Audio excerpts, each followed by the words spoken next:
Do you love to travel and save money? Or do you wish you could travel but money is holding you back? You're in the right place. Welcome to the Family's Flyfree podcast, where I show you how to fly your family free forever using my simple fly-free formula. I'm your host, Lynn Mettler. My family of four has mastered the art of flying free as simply as possible since 2015, and I want to show your family how to do it too. Hello and welcome to the Family's Flyfree podcast. So glad to have everyone join me again this week. I hope you are having a great start to your summer. I know many of you probably are out of school and headed out to travel. So hopefully you'll catch this one on your travels or on your way back. But I know we've got lots and lots of traveling that will be going on this summer, just as evidenced by what I'm reading that TSA is experiencing and the number of people they're screening at airports and just the busyness that we are seeing in booking flights and all kinds of different destinations. So as you probably know, Disney is one of my favorite destinations. And there's some places that I want to go once and see and experience it. And may check it off my bucket list, but there's others that I love to go back to time and time again. And Disney World and Disneyland are definitely two of those. And so because of that, and because lots of my listeners and readers and members, we have many people who love Disney as well. I do follow Disney news pretty closely. And over the last year, especially since the pandemic, really, the company has made a lot of changes. And we've seen quite a few all of the sudden here recently. So starting at the end of last year, we saw the departure of Bob Chapek. And the return of Bob Iger to much fanfare from fans. They were glad to see the first Bob go and the second Bob return. And just as a side note, I highly recommend reading Bob Iger's autobiography called The Ride of a Lifetime. If you are at all interested in Disney or, are inspired by how people get to where they are. I love to read those kinds of stories as to what drove someone to success. And so this book really is an interesting look at him and his career, of course, but also just the Disney company overall from the time of Michael Eisner's reign, as well as under Bob Iger, of course, which was a pivotal time when they acquired so many major companies like Lucasfilms and Pixar and Marvel and 20th Century Fox, and sort of how he went, going about doing that. So he talks about Steve Jobs and George Lucas and all kinds of different interesting characters in this book. So it's certainly an amazing career he has had and an amazing influence on this company. So I'm a book reader, so I'm recommending that one to you. But today I thought we would just chat through some of the news that has come out here recently, and I would just share with you my thoughts on it as a longtime Disney fan who visits the parks at least once a year, or if not more. And I've already been twice in 2023, including last month, where we did a Families Fly Free team retreat at Disney World. And we stayed at Old Key West and we spent a day in the parks. And then we had a team meeting for the day, which is a pretty amazing perk of working for Families Fly Free. And so we love to share behind the scenes. And every time I go, I learn something new, particularly about Genie Plus, that I love to bring back and share within the membership all of my best Disney tips. So let's start with some good changes. So toward the end of 2022, Disney announced the removal of parking fees at their on-property resorts, which was great news. Everyone, I think, was annoyed at yet another fee that Disney was adding on. So that's definitely is good news for those who drive into Disney, though I will tell you, you actually will be probably likely able to fly for less then you could pay to drive to Disney under our systems. That's a mind shift that you might want to consider. Would it make more sense to fly if you could do it for free rather than try to drive there? And we did live in South Carolina for several years. And during that period, we would make the drive. This was before I discovered miles and points and flying for free, but we would make the 6-hour drive to Disney. So I know what it's like to drive there.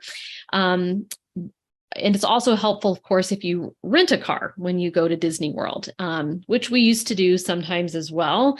But we really haven't rented a car at Disney in quite a long time because we really find that we rarely need to go anywhere of distance outside of Disney or Universal Studios, and Uber or Lyft seem to take care of any needs we have to do that. And particularly since it's become so much easier to get groceries delivered to the hotels, that would be a reason why we would have a car, so we could, eat outside of the Disney resort to save and or bring in groceries. And really kind of all of that has been solved with the likes of Instacart and DoorDash and everything. And of course, Uber and Lyft. So that was a welcome change that started. I think the company headed back in a good direction.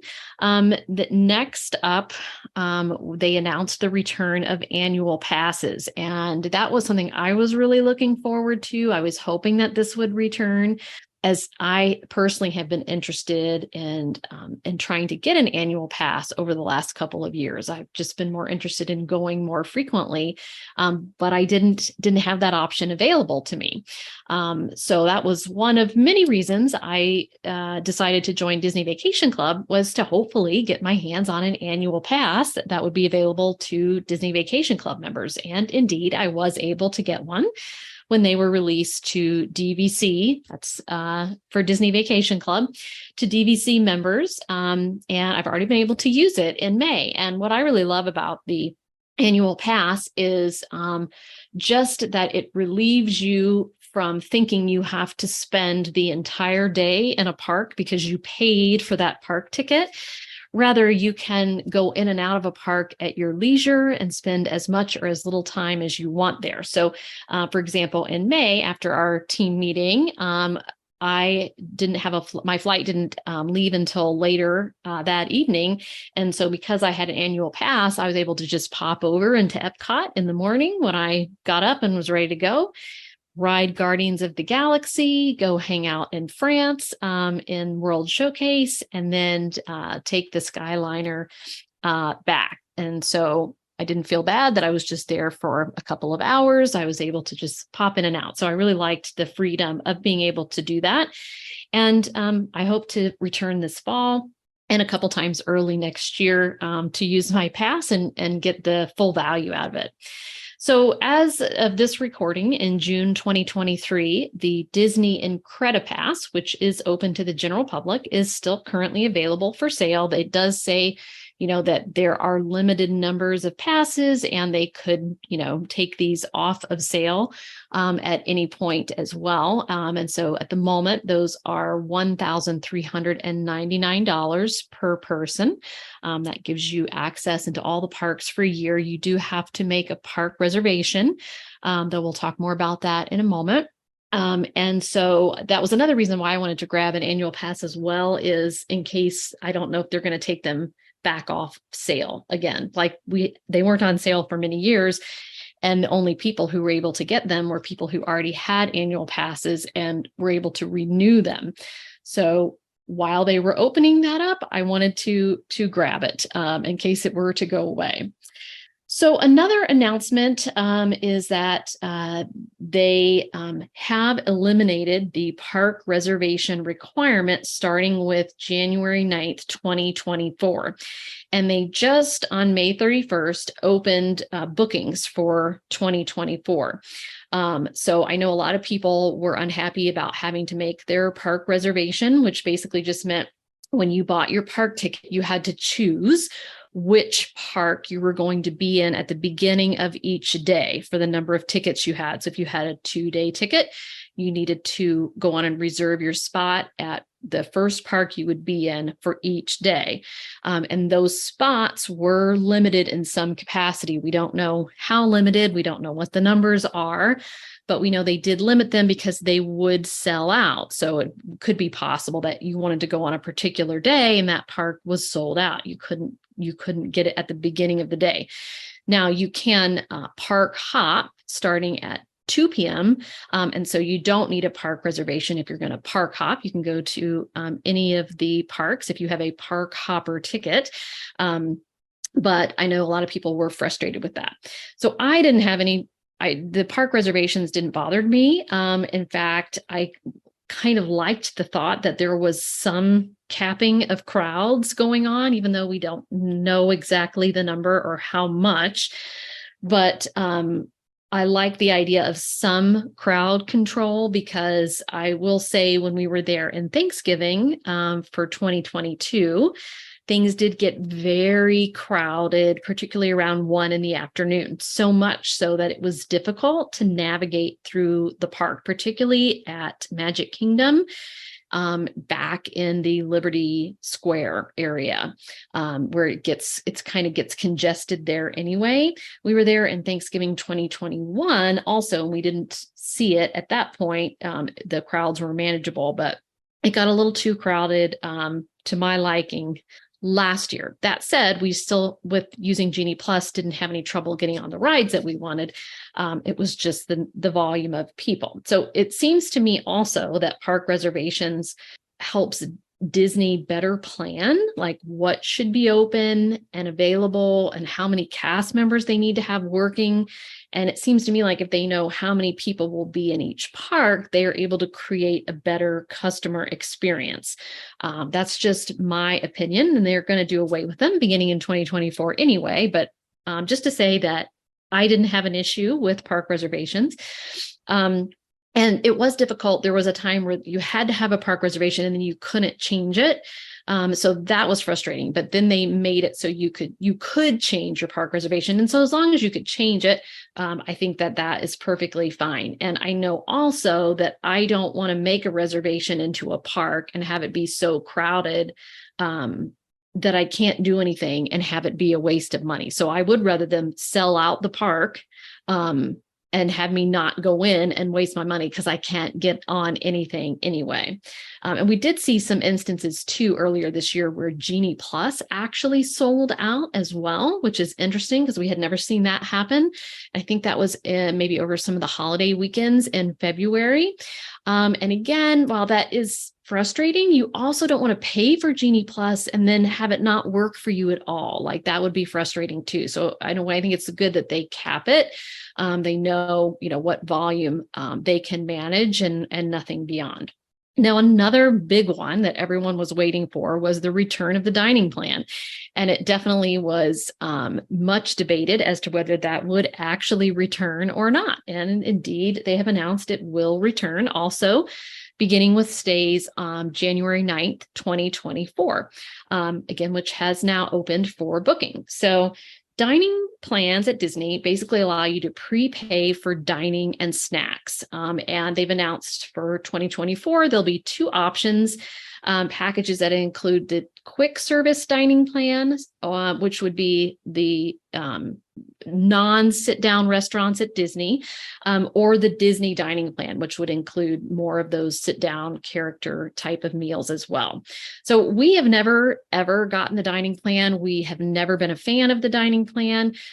We know because we go frequently, on average, how much we spend to eat at Disney every day. We've calculated that time and time again. And so we knew if the dining plan would be a savings for us or not. And it has never worked out that it would be a better deal than what we are spending to eat at Disney. Now, we historically we don't like the character dining. So we're not going to do any of that. We don't have little kids or anything that really want to sit down and see Mickey Mouse and Winnie the Pooh. We did do that at one point, but we're not anymore.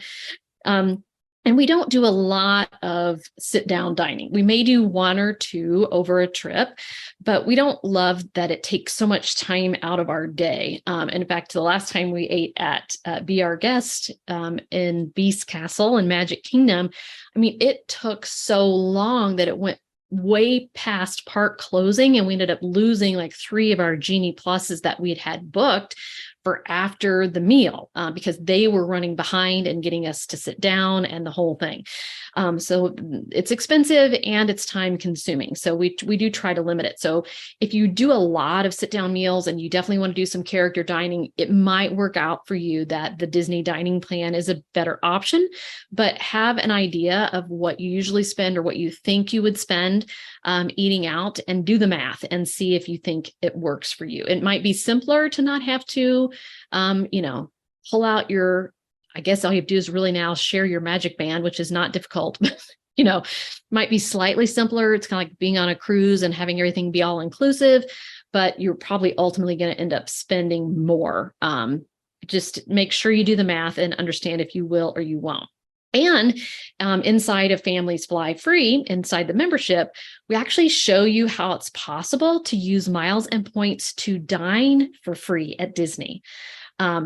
If you want to use your points that way, which sounds crazy that that's even possible, but it really is. There is a way you can dine for free at Disney. So you could actually opt to do that. It'd be a different use of your miles and points. You'd have to work towards saving up for that. But 100% doable. And we explain that in my How to Do Disney free course inside the membership. Another thing that Disney has hinted at are some changes coming to Genie Plus. Yay. So I have seemed to manage this very complicated system. When we were there in May at our team retreat, my team was pretty amazed at how we just went from ride to ride with relative ease using Genie Plus last month, because I'm used to working the system and I know the ins and outs. And I even tried a different strategy when we were there than my family usually employs, and it worked great. So these are all things that we share inside of Families Fly Free as kind of extra bonus, more in-depth tips than you get on the podcast. Because this system, it does work if you can understand it. But it is so complicated, so unnecessarily complicated in my view, that I just can't imagine that there's not a better way.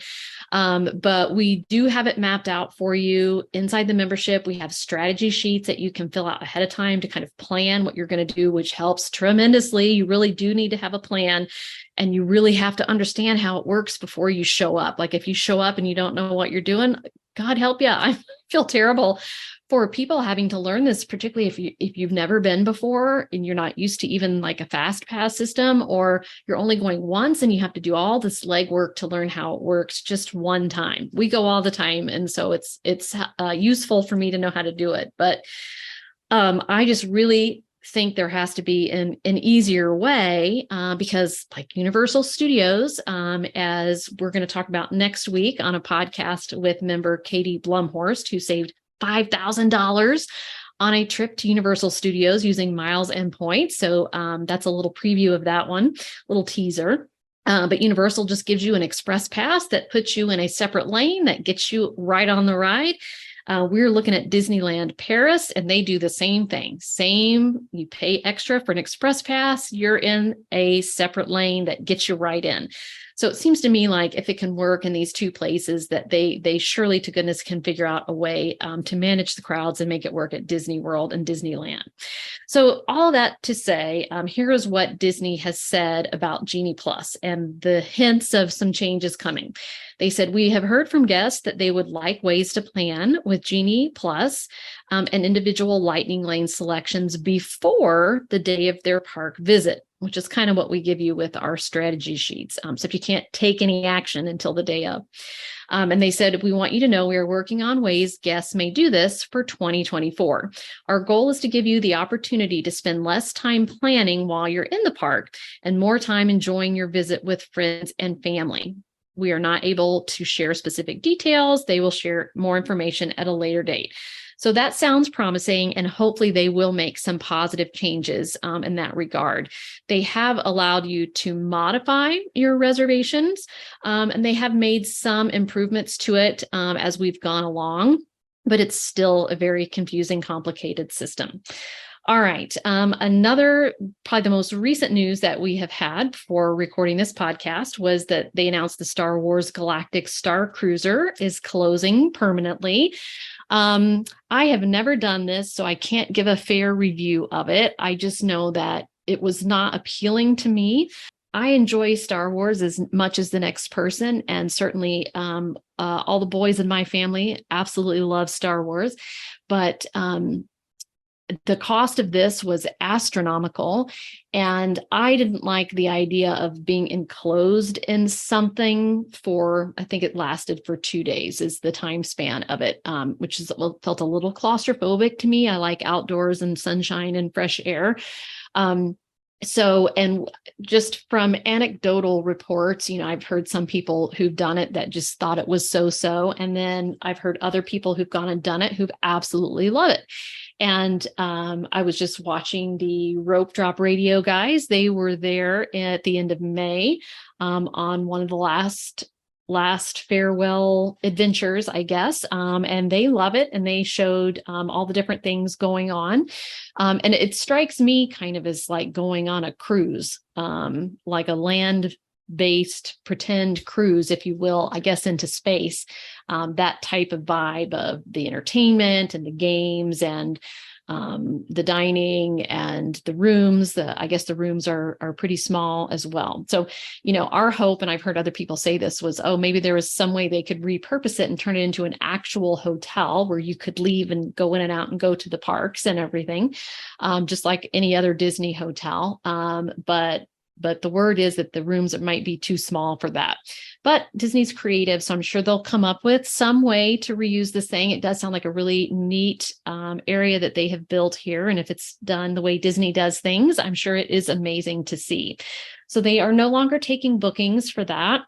And the final run is set to be September 28th through 30th. It does say you could continue to check in case like someone has canceled.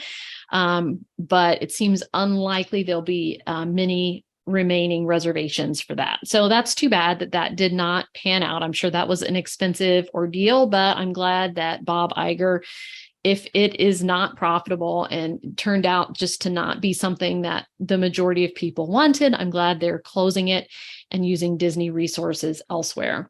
And then a couple of last little fun ones. The Hatbox Ghost, which is a feature at the Haunted Mansion at Disneyland. He's right before you're going outside. He's standing there holding his hat box. He's supposed to be coming to the Haunted Mansion in the Magic Kingdom sometime soon. So he was not there when we were there in May, and we do love the Haunted Mansion. That's definitely one of our favorite rides. So we would be super excited to see the Hatbox Ghost. That's a classic at Disney World. And then Epcot continues to work on their renovation of their World Celebration neighborhood, which is at the front behind Spaceship Earth. That's supposed to be done late this year. It's supposed to be a lush green space for guests to relax, a central location for festivals and gatherings, and it will also feature the new statue of Walt Disney called Walt the Dreamer. And then lastly, Tiana's Bayou Adventure, which is replacing Splash Mountain in the Magic Kingdom, is set to open in late 2024. So definitely work is going on over there on that, which you can see when you visit. And lastly, I just wanted to share my quick review of Tron. We did get to ride that when we were there in May. And so that was fun to be able to do that. I was really looking forward to that one. Overall, it's a neat, different creative ride. The positioning you're in, like you're riding a bike, it reminds me of the position you're in on the Avatar ride over at Animal Kingdom. I did not love that because I didn't feel like I was secure in there. I'm sure I am secure in there. They wouldn't let me take off on a roller coaster ride otherwise, but it made me uncomfortable. I wasn't certain that I was secure, like feeling something lock in. So I thought that was a little bit awkward, the position that you're in for that. And overall, I love Guardians of the Galaxy, and I didn't think it was anywhere near as great as that. And it's pretty quick, pretty fast. And another thing I didn't love about it was there was no backstory. And I really don't know anything about Tron. I do remember seeing the original movie in the 80s, but I couldn't tell you a thing about it. And so it really needs some help with a backstory, because I think most people are not familiar with Tron either. Maybe a select few, but I think that would really help sell the ride if there was some sort of story that you could get behind with it. And they really do a good job of that on Guardians of the Galaxy. There's a story that's happening, and that kind of propels you through the ride and keeps the story going. So overall, I would give it a so-so review. I'm not dying to go back and ride it like I am Guardians of the Galaxy. We managed to ride that one, I think, 3 times when we were there in May, just over 2 days. Can't get enough of that one. I could ride that one over and over again. Just so fun, so innovative, and the music with it, the whole thing is great. So I'm sure that just as soon as I finish this podcast, Disney will have some other breaking news that I just missed, because that's about how it goes. But we will leave it at that recap for now. And overall, I think Disney's moving in the right direction toward offering things that longtime Disney fans have been asking for, that they want, things that will keep them coming back again and again. All right, all my Disney fans, thanks for listening and have a great week. If you're ready to fly your family free forever, I invite you to join my family's Flyfree membership.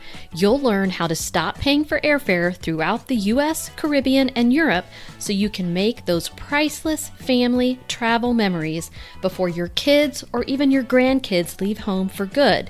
And you'll learn it using my simple, proven formula that's helped hundreds of families. Plus, it's risk-free. You either get your investment in the membership back in free travel, or I give you your money back. You can get more information at familiesflyfree.com/join.